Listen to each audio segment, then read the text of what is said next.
Let's get into it. Should I do the whole thing? Cameraman? No. What's going on, growers? It's James Prigioni coming to you live from Jersey. It's an absolute beautiful day here today. I feel like it's one of the first ones of the whole month, actually. The food forest is progressing along nicely, still getting some good growth, some good production, and the new food forest is doing great also. I want to bring you through, show you how they're doing, and maybe try some hot peppers too. Let's go. I'll tell you what, growers, sitting in the back of the garden, just looking through the food forest, you can see that it truly is an ecosystem. It is now a forest. It resembles it. It's got all the elements, all the aspects.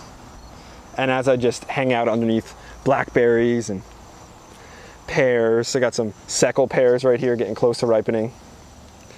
Got some horseradish and stuff in front of me here. Tomatoes that came up on their own. These were varieties from last year. Delicious little snacks, little grape tomatoes. Of course, we've got the buddy. You know, food forest, the animals in a forest, the birds and stuff, you cannot separate them. Bill Mollison talks about this. They are a part of the forest just as much as the trees are. So the trees are an element in the forest that can't move, that's stationary.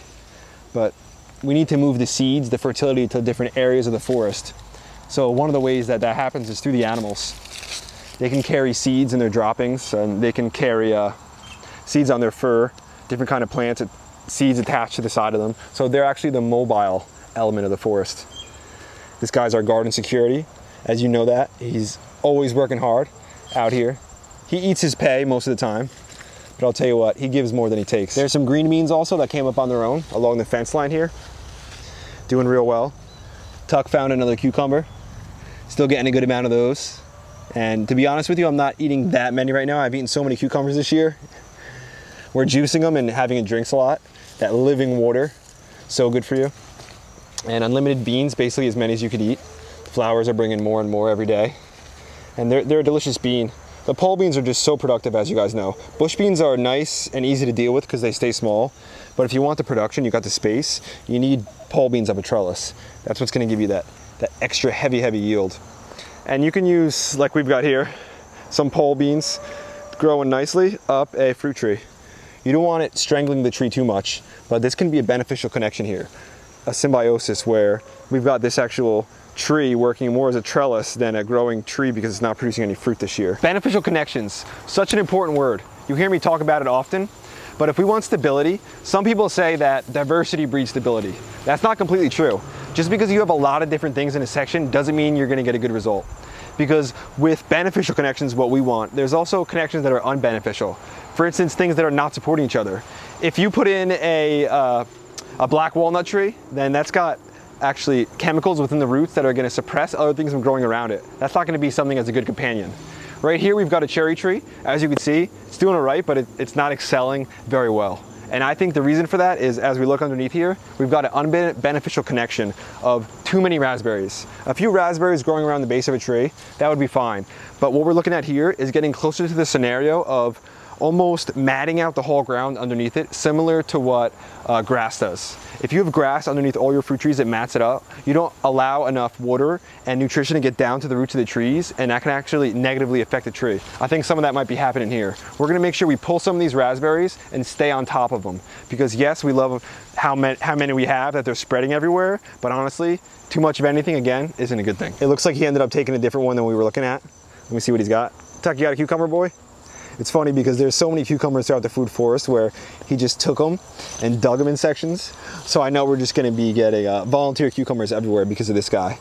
Maybe not volunteer, maybe planted by Tuck, by his own, by his own mouth, which is funny. Over here you can see we've got beautiful flowers, zinnias and stuff. Looking up right next to the greenhouse where we're gonna be making some videos in the future, growing some stuff in there. Strawberries hanging out underneath the zinnias, always growing in some shade. These will come up early next year, produce before the zinnias are even basically, you know, big. So these strawberries will give us a harvest next year early.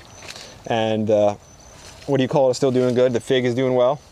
Couple figs, hopefully starting to ripen and swell soon. We want those to get bigger so we can be eating them. Have our first figs ever from the property. And we've got some pears on this new variety. Put it in just a year or two ago. So with the health of this tree, I'm expecting big things from it. Nice growth and decent production for such a young one. I think some of that is because 5, 6, 7 years of investing in the fertility of the soil, getting the wood chips down, having the system work for us, it's truly paying off. Plus, pears just do great around here. Again, under here, we've got a section where I believe the raspberries are just a little too dense. To have a third of the amount in here with some patches spread out, I think that's the way to do it. I don't want all the water, again, being sucked up by the raspberries. Even though the tree looks healthy and good, in my spirit, in my heart, it just doesn't feel right. Next to me here, we've got some beautiful, beautiful pears, as I've showed you so many times. This is like one of my favorites. So reliable, so delicious. I'm always coming out and eat it. One of the trees I talk about the most because, as you see, it's not, size doesn't always matter.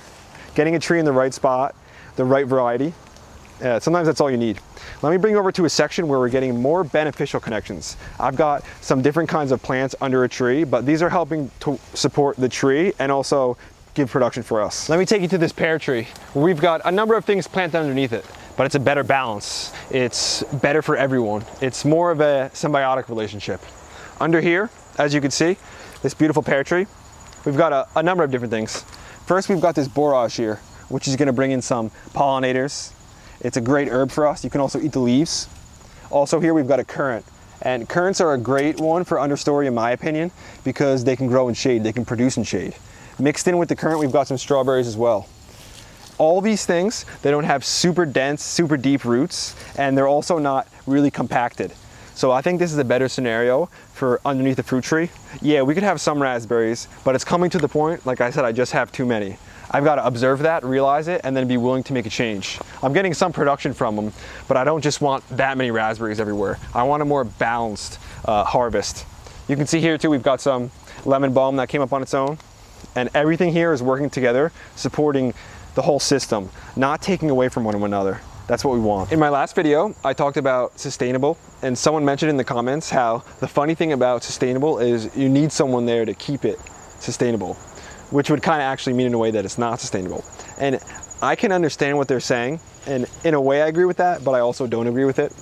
For instance, this food forest I'm in right now, it is sustainable. Right now, if I walked away from it, it would continue reiterating itself, continue growing a food forest, and continue actually getting probably more and more fertile, growing more and more, converting more solar energy into biomass. But it would probably become a little more simplified too. Some of the stronger things like the raspberries would start strangling some of the stuff out. So we don't need someone here to keep it sustainable, but we need someone like me or you, if you're in your food forest, as the steward, because you have to be the guiding principle if you're going for a specific harvest. For instance, if you're going for a fruit harvest, you've got to be the guiding hand, the one that steps in to help support your fruit trees, do what you need to do to make the room for them, or just in general, whatever needs to do to help guide them. So I think that creating a sustainable system, you could do it and it would continue to remain sustainable, but it just wouldn't go in the direction that you want it to, because that's just entropy. Everything's always moving towards chaos. As growers and permaculture designers, we do not want chaos. We like order. That's why design is such a key word if you're a permaculturist. And a lot of people who want to get into permaculture, I feel as though, or even gardening, a lot of times they want to do self-sufficiency. Bill Mollison talks about this, how it's a flawed system to be self-sufficient. How really the best is community-based, and I completely agree with that. As you can see, this beautiful peach tree, when we just put in this year, growing very nicely, and we cut this back so heavily in the beginning of the year when we first planted it. Some of you guys were just shocked about how much of the tree we took away. You can see though it went for the roots. Here's a nice little apple tree too, really putting on nice new growth now that the weather's getting a little cooler, we're getting the rain. You can see nice tip growth here in just a short amount of time. So this is funny, looking at this little tree now, holding on to it, almost looks like it's not gonna be much ever. A couple years though, this thing's gonna be massive, holding fruit for us because we got the right varieties. Some hot peppers too. We gotta try some hot peppers today. Do that hot pepper challenge I was talking about. Can't wait to try them. Actually, I kinda can wait. I think I picked a decent day though. I'm excited, although I'm also a little bit scared because I didn't check the Scoville values. I just think it'll be more fun as a shock though, as a surpriser. Going back to what I said about self-sufficiency, how Bill Mollison says this is kind of flawed, and I agree with him. Because as one person, there's only so much we could do. For instance, if I wanted to provide energy for my house, if I put solar panels up there, I'd probably be able to provide energy for my house for most part of the year. But if we as a community came together, bought a couple acres and put in huge things of wind turbines and shared that with the whole community, that would be a way bigger payoff. That's why doing things on our own, it doesn't have as much value as when we come together. That's why I make these videos, so we can be a community, encouraging each other and lifting each other up when someone needs it. If you're on your own and you're by yourself and you fall, you know, there's no one to come grab your hand and lift you up. So 2 people is way better than 1. If we can get a bigger community, something like 3 people, you know, that's a group that's hard to break. If you've got 3 strings and they're by itself as 1 string, that's easy to break. If you twine 2 strings, that's strong. 3 strings, that's even stronger. As we walk through and see how everything continues to grow, some stuff is definitely slowing down. You can see the basil. The weather change has definitely affected it. We're still eating some of it, and we're gonna continue to eat it, and hopefully make a really late version of basil to try to extend that harvest as long as we possibly can. And the peppers are just crushing it, doing excellent. Looks like we might have a little zucchini bug though, sitting on there on the pepper. All the zucchini's done for this year, and some Cookstown orange eggplant. So our eggplant, our peppers are still doing excellent. Still getting tomatoes too. Looking beautiful. Gotta love the Rosa de Bern, one of my faves. And some more of these bullnose peppers, I believe these are. Doing real nice also. So many peppers. We're gonna be baking some peppers and stuffing them and basically doing whatever we can with sweet peppers. You can see the carrots that we did the board trick with are doing well, and the radish in there. Another Bill Mollison trick. He says plant your radishes with your carrots. Helps to space them, but also gives you a nice quick harvest. Radishes are one of the quickest growing vegetables we can grow. A lot of Rosita eggplants setting up nice, and this Thai yellow eggplant is a beast. It's one of the biggest plants I've seen. Huge monster eggplants, and I mean huge monster eggplant, baby little eggplants, but they're pretty good. I've been dicing them up and eating them with my eggs. Nothing incredible, but just the color of it is beautiful. And here's the Casper, the white eggplant. This one just is a beauty. I'll tell you what though, this particular eggplant does not look nice. Not much like a Casper. That one's kind of ugly, but there are some nice ones in there. Strawberries that we planted, just crushing it. I know we're gonna get a great production from that next year. It makes me so excited to see all that green growth, when just, you know, a couple months ago there was like 20 plants that we stuck in the ground right here. Now doing excellent. And these are really cool peppers here. Looks like this one went bad on me, but these ones are a very cool variety. Delicious too, and a fun shape. And over here we've got more peppers just crushing and looking very healthy. I'll stick the variety name of this one so you guys know. And we've got some more black cap raspberries, some new ones that we planted right there. And here's the hot peppers. I'm upset. Some of you thought I was gonna chicken out. I wasn't gonna eat the hot pepper. People write in the comments, James, you seem to be avoiding that. We're not gonna today though. And this one right here, to be honest with you, I'm not even 100% sure if it is a hot pepper.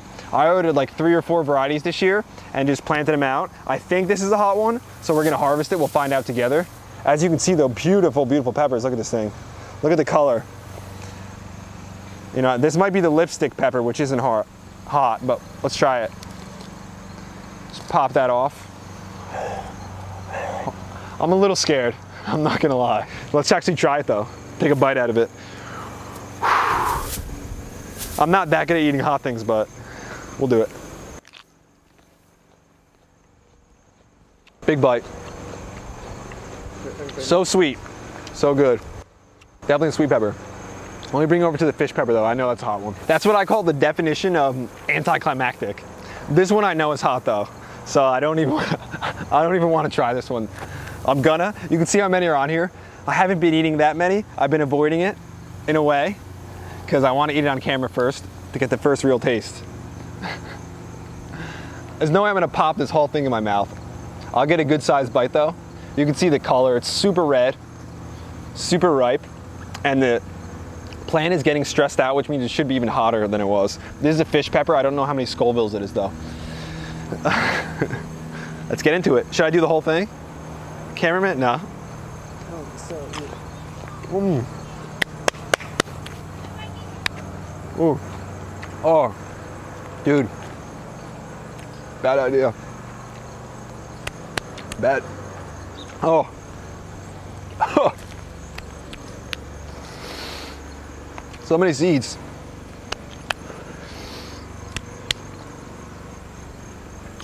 Don't eat these things fresh. They're hot. Very hot.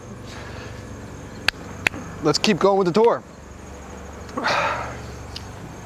Actually, I just wanted to say, just so thankful for the continued support.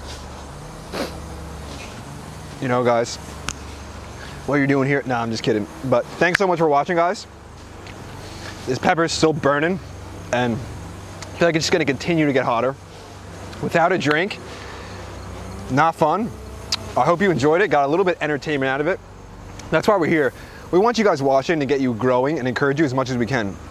We gotta joke around a little bit, eat some hot peppers to get you watching, to get you encouraged, to get you growing. That's what we're gonna do. If you enjoyed the video, hit the like button, hit the subscribe button, share with your friends. Tuck and James Prigioni will be back at you real soon. Don't forget to check us out on Steam It, because we love posting on there. Show a little love in the comments, and if you enjoyed it, see you in the next one. James Prigioni, peace out. I'm here to visit you after eating that. Don't try this at home. And don't rub your eyes like I probably just did. Fortunately, I didn't touch any of the capsaicin, but that could be super dangerous. And when you're eating these kinds of hot peppers, guys, again, don't get it on your hands and go to the bathroom. I've done that. It doesn't feel good. Don't get it on your eyes. Don't mess with any of the seeds because the capsaicin are super, super hot.